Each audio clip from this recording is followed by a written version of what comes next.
and welcome back to the most amazing channel on the internet. I am your host Rebecca Felgate, and today we are talking the top 10 scary Swedish myths.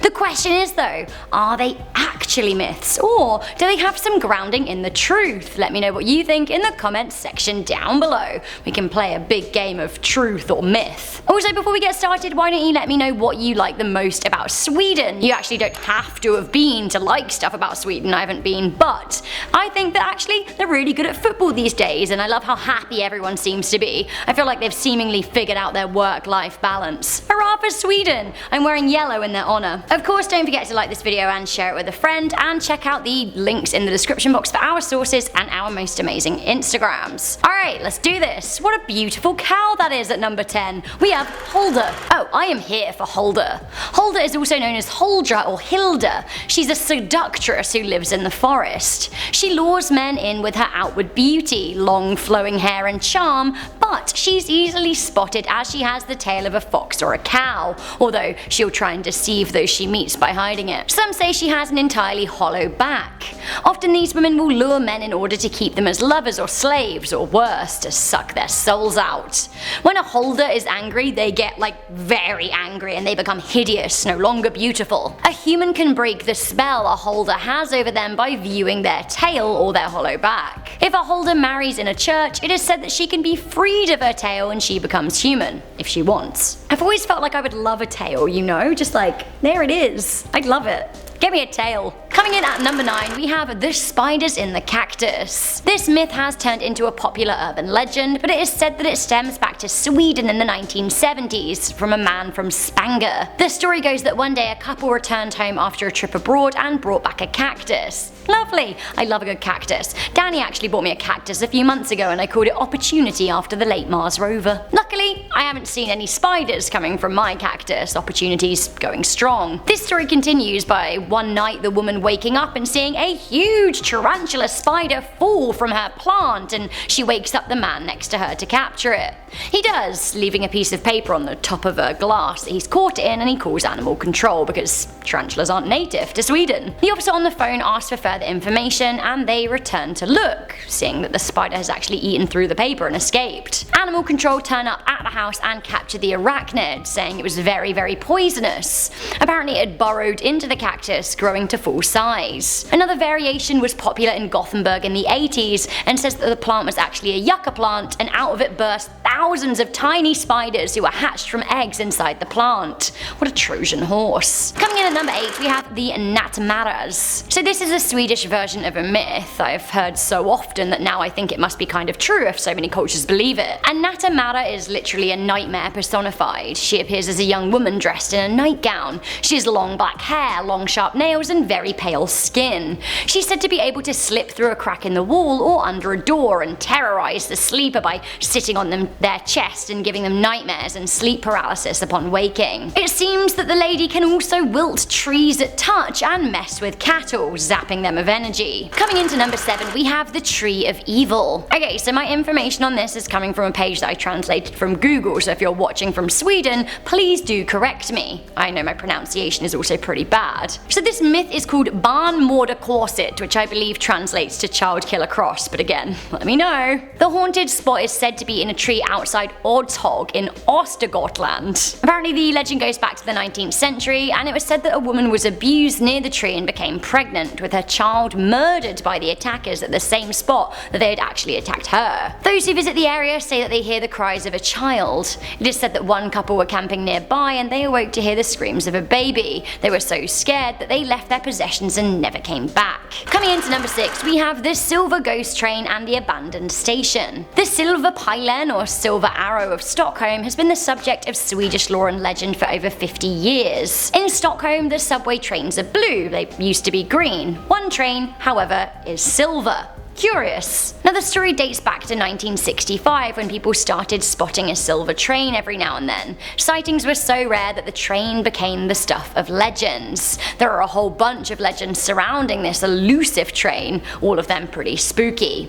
Many people say that the train has only ever been spotted in abandoned tunnels by construction workers. Some say that the train goes around picking up passengers that either show up weeks later dazed and confused, or never show up again at all. illegal. Some people say that they have only ever seen the train after midnight going high speed through stations. Eyewitnesses describe the carriages as being empty, save for a few blurry figures. Are they ghosts? The stories about the silver pylon were at their pinnacle in the 1980s, and even today people in the city still talk about the legendary silver train, and sometimes it goes hand in hand with stories about Keimlinge, a disused metro station on the Stockholm Metro Line 11. A lot of people think that this is where Silverpen darts off to. Other people think it's part of a wider conspiracy. Transport authorities never actually opened the building for service and nobody knows why it even exists. It is said that only the dead get off at Keimlinge. So, myth?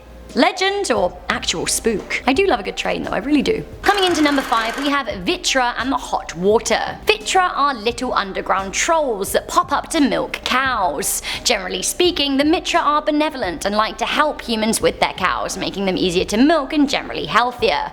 However, if you enrage a VITTRA, you're in for trouble. They'll do whatever it takes to get you away from them, which means that people believe that they cause accidents, some of which may inadvertently kill you. How would one even go about enraging a VITTRA anyway? Well, you mustn't build on their homes. If you do, you'll notice the bad luck come pouring in. Some people have been known to move their homes for fear of actually getting in a VITTRA way. Other people are very superstitious and will actually even say little warnings out loud before pouring hot water down drains or even peeing in a toilet and flushing. Short and simple. Up next at number 4, we have dirty dolls. Never leave a dirty doll in a living room in Sweden. It is a very, very bad omen indeed. It is said that if a dirty doll is left out in the lounge or family room, one or more member of the families will likely fall ill or die of a chest disease like tuberculosis. Now, tuberculosis is curable these days and the myth is less widely perpetuated, but still, leaving a dirty doll out in Sweden will stress people out big time and lead them to think a family member is going to get sick. Coming into number 3, we have the White Stones. Stockholm was the scene of an absolute bloodbath in 1520 as the Danish King Christian II invaded the country and beheaded 92 members of the Swedish nobility who stood against him. It is said that on the anniversary of the massacre, between the 7th and 9th of November each year, visitors to Stortorget, the old town's main square, can see blood flowing over the cobblestones. Did I say that right? Stortorget? Let me know, Sweden. So yeah, they see the blood flowing just like it did back in the 1500s. Furthermore, there are 92 white stones making up the facade of a red building in the square. The stones are said to represent the victims of the massacre. It's said that if one of these stones is removed, the ghost of one of the dead will rise and terrorize Stockholm. Okay, this is weird at number 2. I love it, but it's the Christmas goat. Julblocken, the Christmas goat. Each year, a giant straw goat is burned in Sweden at Christmas time. Oddly, this is the Christmas goat. Julblocken is often linked with the devil, but at the same time the goat was the giver of presents, so I don't know. Is it a devil? Does it give people gifts? Is it Santa? Is it Satan?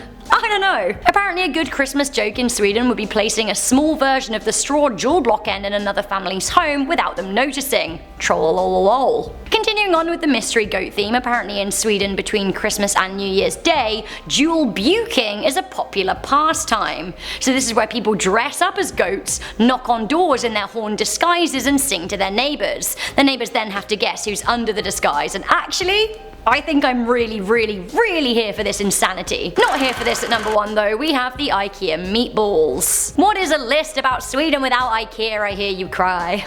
These days Sweden is well known for its popular furniture export IKEA, but many people love the store as much for its cheap Swedish cuisine as they do the flat pack fixtures. Swedish meatballs are a national dish of the Scandinavian powerhouse, and you can buy a whole meal of them for very little, but like, what is actually in them? Traditional Swedish meatballs are made from beef and pork, but it has been rumoured for years that the meatballs are made up of more untoward ingredients, allowing them to be made cheaply. Myth turned to reality when in 2013 meatballs were stripped from the menu for a short time amid the horse meat scandal.